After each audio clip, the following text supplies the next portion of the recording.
నా పేరు నారాయణ వెంకట సుబ్బయ్య, అధ్యక్షుడు భారత హేతువాద సంఘం.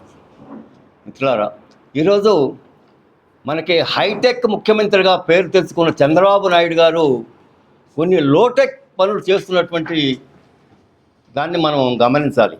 వాటిలో ముఖ్యంగా బాబాలు అంటే ఏ బాబా చరిత్ర చూసిన ఏమున్నంత కారణం హత్యలు, అత్యాచారాలు, భూకుంభకోణాలు, మాదక ద్రవ్యాల అమ్మకాలు తప్ప అన్నట్లుగా ఉన్నటువంటి పరిస్థితుల్లో పుట్టపర్తి సత్యసాయి బాబా ఒక అనైతికమైనటువంటి విషయాలను ఎన్నో ఆయన ప్రాముఖ్యత ఇచ్చి ఒక చిన్న చిన్న మ్యాజిక్లు నేర్చుకొని దాని మహత్యాలుగా పేరు తెచ్చుకొని 1000 కోట్లు సంపాదించిన సాయిబాబా. అట్లాగే ఆయన తన దగ్గర మహత్యాలు నేను దేవుడికి ప్రతిరూపమని చెప్పుకున్నవాడు 1993 డిసెంబర్ 6న అక్కడ 6 హత్యలు జరిగినప్పుడు తలుపులు మూసుకొని వేసుకున్నాడు. తను దేవుడైనప్పుడు ఎవడో ఏమిటని బయటకు వచ్చి ఇచ్చేయాలన్నా లేదా? అంతేకాదు, మనం ఇప్పుడు ఒకటి అనుకుంటున్నారు, సాయిబాబా ఎట్లాంటివాడైతే ఏమి కాలాలు తవ్వించాడు, ఆసుపత్రి కట్టించాడు కదా అని అనుకుంటున్నారు. 1992-93 ప్రాంతంలో పివి నరసింహారావు ప్రధానిగా ఉన్నప్పుడు జర్మనీ నుంచి కొన్ని 1000 కోట్ల రూపాయలు మనకి ఇండియాకి నీటి పథకాల కోసం వస్తే ఎవడు దొరికింది వాడు కాజేశాడు. ఒక 200-300 కోట్లు మాత్రం అనంతపూర్ ఇస్తే ఆ అనంతపూర్ సత్యసాయి ట్రస్ట్ మీరే చేయండి అని వాళ్ళకి ఇచ్చారు తప్ప సాయిబాబా 5 పైసలు దానిలో లేదు. అయినా అసలు తన మహిత్యాలను అనుకున్నవాడు హాంపట్ అంటే కాలువలు తవ్వాలి కదా, హాంపట్ అంటే హాస్పిటల్ కట్టాలి కదా, మ్యాన్ పవర్ ఎందుకు, మిషన్ పవర్ ఎందుకు? అంతేకాదు మిత్రులారా, ఆయన హాస్పిటల్లో ఆ రోజు మహారాష్ట్ర నుంచి ఒక రోగి వస్తే ఆయనకి కిడ్నీ పోతే వాళ్ళ కొడుకు కిడ్నీ అడిగారు హాస్పిటల్ వాళ్ళు, నీ కిడ్నీ ఇస్తే మీ తండ్రికి వేస్తామని. తీసుకోమన్నాడు. కొడుకు కిడ్నీ తీశారు, ఈ తండ్రికి వేసామని చెప్పారు, ఇంటికి పోమన్నారు. ఇంటికి పోతే అక్కడ పోయి మళ్ళీ ఆ రోగం తిరగబెడితే ఇంకో హాస్పిటల్కి పోతే కిడ్నీ లేదా అన్నారు. కిడ్నీ అమర్చలా.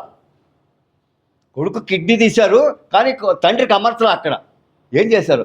ఆ హాస్పిటల్లో ఆ రోజు కేసు కూడా జరిగింది, మహారాష్ట్ర కేసు వేశారు. ఇలాంటి నికృష్ట ఎన్నైనా పనులు. అయినా హోమోసెక్స్ అసలు మాట అనాలంటే మనకు కొంచెం బాధపడతాం. అలాంటి ఎన్నో కొన్ని 100 మందిని అర్థం చేసినప్పుడు సాయిబాబా పేరుతో పండుగ ఏంటండి? చాలా చాలా చాలా దుర్మార్గం. సాయిబాబా శతదినోత్సవాన్ని పండుగగా జరపాలన్న 862 జీవోని తక్షణం రద్దు చేయాలి. మీకు చిత్తశుద్ధి ఉంటే ముఖ్యమంత్రి గారు 1993 జూన్ 6న అక్కడ ఏం జరిగింది, 6 హత్యలు ఎలా జరిగింది, దాని మీద విచారణ జరపండి, నిగ్గు తేల్చండి, జనానికి చెప్పండి వాస్తవాన్ని.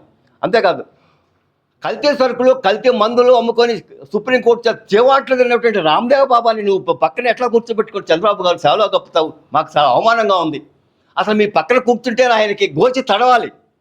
అలాంటి రామ్దేవ్ బాబాని పక్కన కూర్చొని మాకే రాష్ట్ర ప్రజలకే చాలా అవమానంగా ఉంది చంద్రబాబు గారు.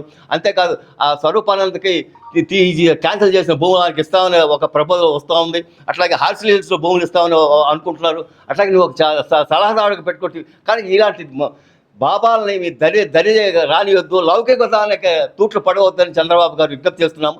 జీవో నెంబర్ 862 రద్దు చేయాలి. రామ్దేవ్ బాబాని దూరంగా పెట్టాలి. ఈ రామ్దేవ్ బాబా కాదు, ఏ బాబాని దగ్గర కానీ బాబాలు అందరూ దొంగలే. ఇలా దొంగలు ఎలా చేస్తారండి? కాబట్టి మిత్రులారా, మేము చెప్పేదంటే హేతువాద సంఘంగా బాబాల ఆశ్రమాలను అన్నిటి గుట్టు రట్టు చేయాల్సిన అవసరం ఉంది. బాబాలని అరెస్ట్ చేసి జైల్లో పెట్టాలి. నెహ్రూ టైంలో అసలు ఏ బాబా బయటకు తిరిగేవాడు కాదండి. పట్టకపోయి మక్కలు ఎరగలుగుతారు నెహ్రూ టైంలో. మరి ఇప్పుడు ఎన్ని ఏ గతి పట్టింది మనకి?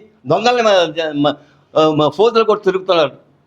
ప్రభుత్వ పాలకులే దీనికి బాధ్యులు, అధికారులు కూడా బాధ్యులే దీనికి. కాబట్టి ఈ దొంగ బాబాల గుట్టు రట్టు చేయాల్సిన అవసరం ఉందని హేతువాద సంఘం డిమాండ్ చేస్తూ ఉన్నాం. Thank you.